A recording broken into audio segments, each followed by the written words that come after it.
ఒక అబ్బాయి స్విమ్మింగ్ పూల్‌లో దూకేటప్పుడు తన బ్యాక్ అనేది చాలా లావుగా చేసేసి ఆ పూల్‌లోకి దూకింగాల్నే అక్కడున్న వాటర్ మొత్తం అక్కడున్న మనిషి మీద పడిపోతాయి. ఇంకా ఆ పూల్‌లో ఉన్న నీళ్ళు మొత్తం ఖాళీ అయిపోతాయి. ఇంకా అబ్బాయికేమో చాలా తక్కువగా ఫీల్ అయిపోతాడు. అట్లా ఎంబారసింగ్‌గా ఫీల్ అయిపోయి అక్కడ చాలా బాధపడిపోతూ ఉంటాడు. ఇంకా తర్వాత రోజు తను ఫుట్‌బాల్ ఆడటానికి వెళ్తాడు. అట్లా వెళ్ళింగాల్నే తన బాడీలో ఏ వస్తువునైనా పెద్దగా చేసే శక్తి వల్ల తన టీమ్‌ననేది బాగా ఆడుతూ చూపిస్తూ ఉంటాడు. ఇంకా తర్వాత అక్కడ ప్రతి ఒక్క బాల్‌ని ఆపేసి తన టీమ్‌ననేది గెలిపిచ్చేస్తాడు. అలా గెలిపించిన తర్వాత ఒకరోజు తనకి సూపర్ హీరో సెలక్షన్స్‌కి అనేది పిలుస్తారు. తనేమో అక్కడికి వెళ్తాడు. అట్లా వెళ్ళింగాల్నే ఒక వ్యక్తి ఏమో మాయమైపోతూ ఉంటాడు. ఆ వ్యక్తి మాయాన్ని చూసి అక్కడున్న వాళ్ళంతా తన్ని ఈజీగా సెలెక్ట్ చేసేస్తాడు. మళ్ళీ ఒక అబ్బాయి ఏమో చాలా బ్లింకింగ్ అనేది చేస్తూ ఉంటే ఆ కళ్ళతో ఇంకా అబ్బాయిని అనేది రిజెక్ట్ చేసేస్తాడు. ఇంకో అబ్బాయి ఏమో పేపర్ తినేసి అక్కడున్న వాళ్ళ మీద ఊసేటప్పుడు ఇంక తన కోపం వచ్చేసి తనను కూడా రిజెక్ట్ చేసేస్తారు. ఇంకొక అమ్మాయి ఏమో చాలా పాటలు పాడుతూ ఉంటుంది.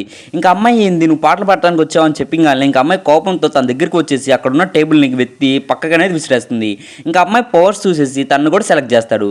ఇంకో వ్యక్తి ఏమో ముక్కులోంచి గట్టిగా ఒక పెద్ద బెలూన్ అనేది చేస్తాడు. ఆ బెలూన్ చేసింగాల్నే అక్కడ ఉన్న వాళ్ళందరి మీద పడుతుంది. ఇంకా అబ్బాయిని కూడా సెలెక్ట్ చేసేస్తారు. ఇంకా తర్వాత ఏమో ఈ వ్యక్తి ఛాన్స్ అనేది వచ్చిన తర్వాత తన బాడీలో ఉన్న ప్రతి పార్ట్‌ని పెద్ద పెద్దగా చేస్తూ ఉంటాడు. ఇంకా ఆ వ్యక్తి యొక్క పవర్స్ అనేవి చూసి అక్కడ ఉన్న వాళ్ళంతా చాలా విచిత్రంగా ఫీల్ అయ్యి తనను కూడా సెలెక్ట్ చేస్తారు.